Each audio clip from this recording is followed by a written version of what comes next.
Hi friends, how are you? A very good morning to all of you. So today is September 30th। चलिए देखते हैं आज क्या था। एक तो पेज 3 पे था दीपा मलिक के बारे में। उनका इंटरव्यू था पूरा, तो थोड़ा सा देखने वाला ये है कि she is the first Indian women जिन्होंने मेडल जीता था पैरालंपिक्स में। गोल्ड मेडल की बात नहीं हो रही है, पहले मेडल की बात हो रही है। उन्होंने सिल्वर मेडल जीता था इन शॉट पुट 2016 की पैरालंपिक्स गेम्स में। ठीक है। उसके बाद पेज 4 पे थोड़ा सा ये इंपॉर्टेंट हो जाता है कि योगी आदित्यनाथ ने एक्चुअली क्या स्टैचू रिवील किया, अनवील किया था मिहिर भोज जी का। अब उन्होंने एक कॉलेज बनाया मिहिर भोज कॉलेज, जो दादरी में है, गौतम बुद्ध नगर मीन्स नोएडा के पास। अब वहाँ पे क्या थोड़ा डिस्प्यूट हो गया है कि गुज्जर कह रहे हैं कि वो हमारे बिलोंग करते थे हमें, और राजपूत कहते हैं कि हमें बिलोंग करते थे। अब क्या है कि थोड़ा सा हमारे लिए इंपॉर्टेंट हो जाता है यूपीएससी के लिए मिहिर भोज के बारे में जानने का। एक तो वो रूलर रहे थे गुर्जर प्रतिहार डायनेस्टी के 9th सेंचुरी में, ये याद रखिएगा। उनका जो एम्पायर था फ्रॉम मुल्तान टू बंगाल, और अगर ऊपर से नीचे देखा जाए तो कश्मीर से नॉर्दर्न महाराष्ट्र तक था, क्योंकि नीचे राष्ट्रकूट वगैरह आ जाते थे, ईस्ट में पालाज आ जाते थे। अब मिहिर भोज ने अपनी कैपिटल कौन सी बनाई थी? कनौज। ये बहुत ज़्यादा इंपॉर्टेंट था गंगा ट्रेड रूट पे, और डिवोटी थे वो विष्णु के। सो इन ऑनर ऑफ विष्णु उनको टाइटल्स दिए गए थे, वराहा, आदि वराहा भी कहा जाता था उनको, प्रभास। ठीक है, ये सब इंपॉर्टेंट है, याद रखेगा। अचीवमेंट्स की बात की जाए तो उनकी अचीवमेंट्स डिस्क्राइब करी गई हैं ग्वालियर प्रशाती इंस्क्रिप्शंस पे। ये बहुत इंपॉर्टेंट है। और एक अगर हम बात करें ट्रेवलॉग की, जो अरब ट्रैवलर थे सुलेमान, वो इम्पॉर्टेंट है थोड़ा उनके, अगर इन हिस्टोरिकल सोर्सेज की बात की जाए, क्योंकि उन्होंने भोज को डिस्क्राइब किया था as a Jujra, that is means Gurjar. ये याद रखिएगा। प्रतिहार जो थी, ये कौम जो थी, दे वर इंस्ट्रूमेंटल इन कंटेनिंग अरब आर्मीज, याद रखिएगा। उन्होंने इंडस को टुवर्ड्स ईस्ट नहीं आने दिया, और उन्होंने उसको कंट्रोल करके रखा। और Gurjar Pratiharas, they are known for their sculptures, carved panels and open pavilion style temples। ये बहुत इंपॉर्टेंट है, पूछ ली जाता है टेम्पल आर्किटेक्चर वगैरह सब कुछ, याद रखिएगा। और अगर उनके टेम्पल बिल्डिंग की बात की जाए तो वो खजुराहो बहुत फेमस है, यूनेस्को वर्ल्ड हेरिटेज साइट। और एक अल मसूदी थे फॉरेन ट्रैवलर, जो उन्होंने एम्पायर विजिट भी किया था। ये इंपॉर्टेंट है, ठीक है। एक एडिटोरियल पे था आरटीआई का पूरे जो पीएम केयर्स फंड पे। देखिए प्लीज़ ऐसी चीज़ें मत पढ़िए। उसमें इंपॉर्टेंट बस ये है कि जो पीएम केयर्स फंड है वो एक पब्लिक चैरिटेबल ट्रस्ट है। It is not a public authority, ये आपसे पूछा जा सकता है। बाकी इतना एंटी गवर्नमेंट और हर चीज़ के ऊपर बोलना, वो आपकी सेहत के लिए ठीक नहीं है। आप पढ़िए अगर आपका पढ़ने का मन करता है तो, बट उसको अमल में मत लाइएगा और ना लिख दीजिएगा गलती से भी पेपर में। उसके बाद एक एडिटोरियल पे पहले तो एनडीएचएम, नेशनल डिजिटल हेल्थ मिशन।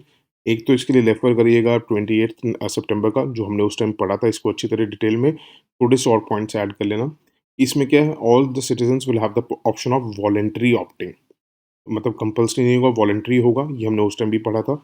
इसमें रिपॉजिटरी ऑफ द होगी उनकी मेडिकल हिस्ट्री के बारे में सारी, मतलब उनके क्या आज तक टेस्ट हुए हैं, क्या डिसीज़ रही है उनको, कितने डॉक्टर्स को उनको विजिट किया है, क्या डायग्नोसिस हुआ है उनका, क्या दवाइयाँ उन्होंने खाई है, सब कुछ उसके अंदर उस ऐप के अंदर आ जाएगा।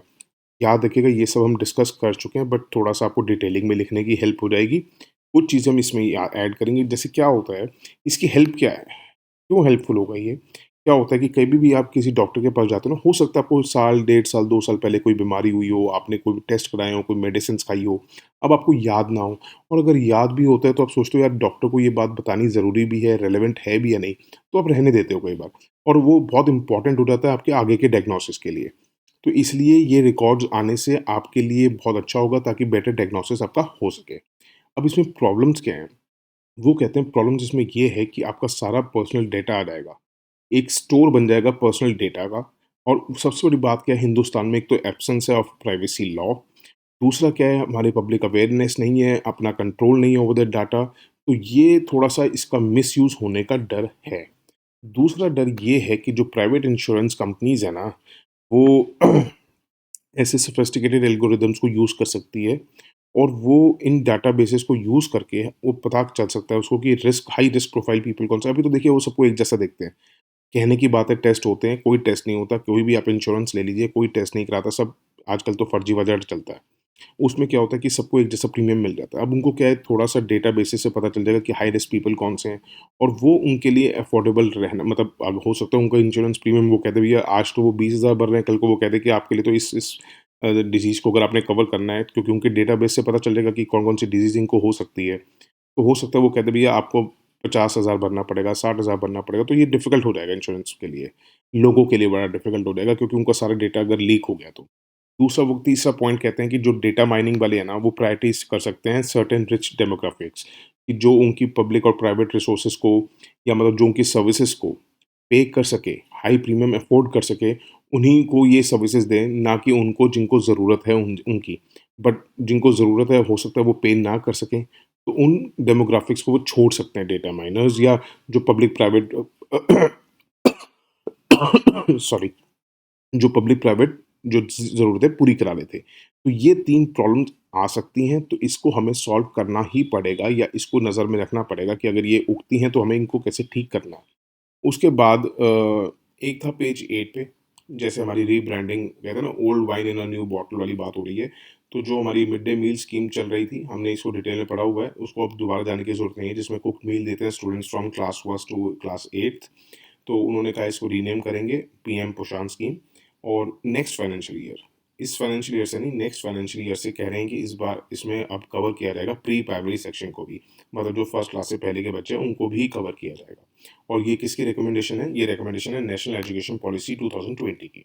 उन्होंने बेसिकली ब्रेकफास्ट भी कहा था, बट वो फाइनेंस मिनिस्टर ने वीटो करके मना करा दिया, हटवा दिया। तो उसमें जाने की जरूरत नहीं, उन्होंने और क्या कहा था, बट याद रखेगा बाल बालिकास को भी इंक्लूड कर लेंगे। उसका पेज 10 पे था इंडियन नेवी और ऑस्ट्रेलियन नेवी। उन्होंने एक टर्म्स ऑफ रेफरेंस, ये थोड़ा इंपॉर्टेंट है, पूछ सकते हैं टर्म्स ऑफ रेफरेंस इसमें साइन हुआ है Indian navy and Australian navy में। मतलब नेवी टू नेवी टॉक्स को अगर उनको कंडक्ट करना है तो उसकी गाइडेंस रहेगी बेसिकली, कि रेफर कर सकते हैं उसको, या रेफरेंस हो गई एक कि जो नेवी टू नेवी टॉक्स होगी, ठीक है। और joint guidance for the Indo Australian navy to navy relationship document है, जिसमें इन्होंने टर्म्स ऑफ रेफरेंस को साइन किया है। इससे ज़्यादा कुछ करने की जरूरत नहीं। ये एक बात इंपॉर्टेंट है कि फर्स्ट डॉक्यूमेंट है ये कभी जो साइन किया इंडियन नेवी ने विद एनी कंट्री, ठीक है, दैट इज इंपॉर्टेंट। उससे ज़्यादा आज कुछ नहीं था। That's it for today. Thank you so much for listening. Have a good day. Bye. Take care. God bless you all.